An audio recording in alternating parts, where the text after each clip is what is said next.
Shalom à tous et à toutes. Ce soir, je vais avoir un partage avec vous qui va se faire en 7 fois. Donc, ce partage va toucher le nom. Il y a eu sur le groupe Yeshua Masha notre sœur Clara Isabelle qui a été, je veux dire, en tout cas qui a exprimé que c'était peut-être mieux d'utiliser des noms plus simples, par exemple Jésus ou Saint-Esprit, etc., etc. Alors, je vais d'abord vous parler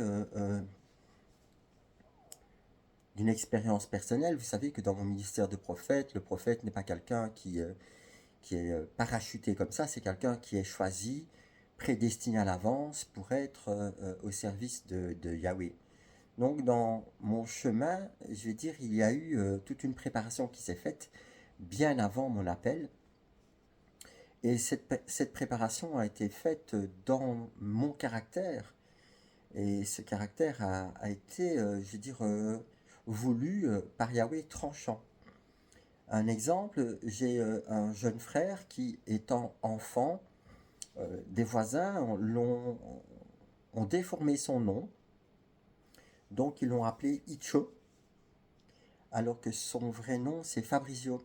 Le fait de raccourcir et de déformer son nom, ça l'a diminué, ça l'a emprisonné dans un mode de fonctionnement qui n'est pas le sien. Pourquoi? Parce que le nom a un sens, a une destinée. Le nom, c'est une mission. Et c'est vrai que durant toute sa vie, tout le monde l'a appelé Icho, sauf moi. Moi, le nom que Dieu a voulu pour lui, que Yahweh a voulu pour lui, c'est Fabrizio. Je vous donnerai plus tard un autre exemple et vous verrez à quel point il est important de retourner aux valeurs de la parole de Dieu et non pas à des interprétations théologiques. Donc, le thème ici, c'est la puissance du nom. Pourquoi revenir au nom hébraïque dans les Écritures? D'abord, il y a un principe à savoir que si nous avons été hantés sur l'olivier franc, c'est l'olivier qui nous porte. Et cet olivier, c'est la racine hébraïque, qu'on le veuille ou non. Ce n'est pas le grec et ce n'est pas une autre langue et ce n'est pas le latin non plus. La racine est hébraïque. Et si vous écoutez les partages de Jacques Collin, vous allez voir quelle importance le nom a par rapport à chaque lettre, à la valeur de la lettre et bien d'autres choses qu'il vous expliquera mieux que moi parce que c'est son ministère. Donc il est docteur en fait, si vous voulez. Le mien, c'est d'être prophète. Donc dans toute la Bible, le nom n'est jamais un simple mot. Dans la pensée hébraïque, le nom révèle l'identité, la mission, l'autorité, la nature spirituelle. En parlant de mission, par exemple, Dieu a voulu que je m'appelle Roméo, et Roméo, ça veut dire va à Rome. Effectivement, Dieu a voulu que j'aille à Rome. Je vous l'ai déjà partagé avant, je veux dire, au début du Covid, en 2020.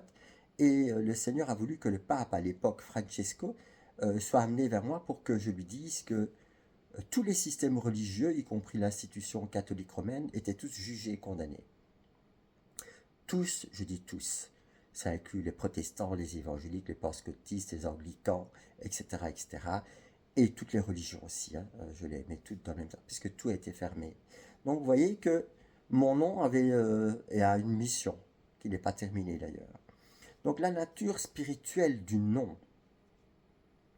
C'est pour ça que les Écritures attachent une grande importance au nom de Yahweh et au nom de Yeshua. Donc déjà, dans Yeshua, nous avons le nom de Yahweh, hein. Beaucoup de croyants aujourd'hui redécouvrent l'importance des noms originels. Yahweh et non pas Dieu, Yeshua et non pas Jésus, Roi Kodesh et non pas Saint-Esprit. Pourquoi cela est-il si important? Parce que le nom contient la révélation de la personne. Le nom révèle l'identité. Dans la Bible, Yahweh change souvent les noms pour révéler une destinée. Exemple, Abraham devient Abraham. Yaakov devient Israël. Shimon devient Képha. Pourquoi? Parce que le nom révèle la mission que Yahweh donne. Dans ce même principe, le nom Yehoshua contient la mission du Mashiach. Matthieu 1, 21, Elle enfantera un fils et tu lui donneras le nom de Yeshua, car c'est lui qui sauvera son peuple de ses péchés. En hébreu, Yeshua signifie Yahweh sauve. La mission du Mashiach est donc dans son nom. Le nom de Yahweh est saint. Dans les Écritures, Yahweh révèle son nom. Exode 3.15. C'est là mon nom pour l'éternité. C'est mon nom de génération en génération. Yahweh ne dit pas seulement voici un titre, il dit voici mon nom. Dans beaucoup de traductions, ce nom a été remplacé par Seigneur, mais dans le texte hébreu, c'est le nom Yahweh qui apparaît, ce nom révèle celui qui est, celui qui était, celui qui vient. Le nom exprime l'existence éternelle de Yahweh. La puissance est dans le nom de Yeshua. Les apôtres proclamaient constamment ce nom. Acte 4.12. Il n'y a de salut en aucun autre nom, car il n'y a sous le ciel aucun autre nom qui ait été donné parmi les hommes par lequel nous devions être sauvés. Les miracles se produisaient dans ce nom, de même que le baptême, c'est dans ce nom. Acte 3.6, Képha dit « Au nom de Yeshua Mashiach de Nazareth, lève-toi et marche. » Et l'homme boiteux fut guéri.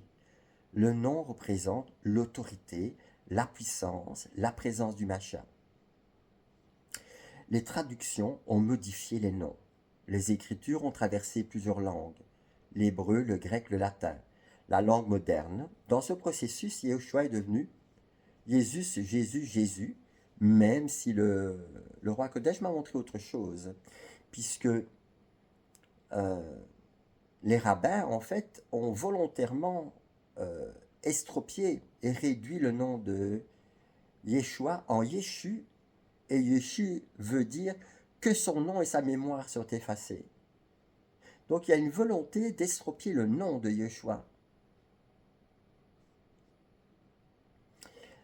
Donc, nous voyons ici que le nom originel peu émonde la profondeur, la révélation, les racines hébraïques des Écritures. La puissance de le nom n'est pas magique, c'est pas ce que je suis en train de vous dire. Il faut comprendre une chose très importante, la puissance n'est pas dans une formule linguistique. La puissance vient de la foi, de la révélation, de l'autorité de Yeshua, de l'œuvre du roi Kodesh.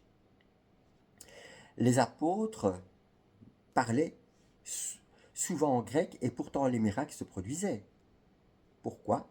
Parce que la puissance vient de la personne du Mashiach, pas simplement d'une langue. Mais quand volontairement l'institution religieuse a voulu briser et séparer la racine hébraïque par ce qu'on appelle la théorie de la substitution, donc ça veut dire que puisque le peuple hébreu a failli à sa mission, autrement dit être lumière et celle de toutes les nations, maintenant c'est le rôle de l'ecclésia, donc l'église, qui a remplacé et qui a pris ce rôle, ce qui est tout à fait faux évidemment. L'un ne remplace pas l'autre, mais ils se complètent parfaitement dans le plan divin. Le nom qui est au-dessus de tout nom. Yahweh l'a souverainement élevé, lui a donné le nom qui est au-dessus de tout nom, afin qu'au nom de Yeshua, tout genou fléchisse. Ce nom est le nom du salut, le nom de l'autorité, le nom du Mashiach. Devant ce nom, les démons tremblent, la maladie fuit, les cœurs sont transformés. Alors, le retour au nom originel comme Yahweh, Yeshua, Roi Kodesh, permet de redécouvrir la richesse des Écritures. Mais la vraie puissance est dans la foi en Yeshua. La révélation de Yahweh, l'œuvre du Roi Kodesh dans nos cœurs. Maintenant, la question est, cet amour que Dieu déverse en nous, l'amour agapé, nous amène à aimer celui qui est notre Sauveur, notre salut. Yeshua. Comme moi j'ai défendu cette identité de mon frère, qui ne s'appelle pas Icho, mais Fabrizio, quand le Seigneur m'a montré et m'a révélé l'importance du nom, j'ai compris qu'en aucun cas, même si je peux comprendre ceux qui n'en sont pas encore là, je ne suis pas en train de condamner, mais je dis que la révélation est progressive. Et quand vous en avez la révélation, à savoir ce que l'Écriture dit, parce que si vous attendez que ça vous tombe dessus comme ça, vous pouvez attendre longtemps. Non, l'Écriture est claire. Nous avons suffisamment maintenant de moyens de comparaison et de savoir et de connaître quel est son nom. Alors, par amour pour son nom, par amour pour celui qui lui a donné son nom, Yeshua, par amour pour Yahweh, tournez-vous vers celui qui vous révélera cette puissance, cette autorité et ce nom, afin qu'il puisse non pas et uniquement vivre en vous, mais vivre à travers vous, pour vous et pour les autres. Yahweh sauve, Yahweh libère, restaure, dans le nom de Yeshua Mashiach. Shalom à tous et à toutes.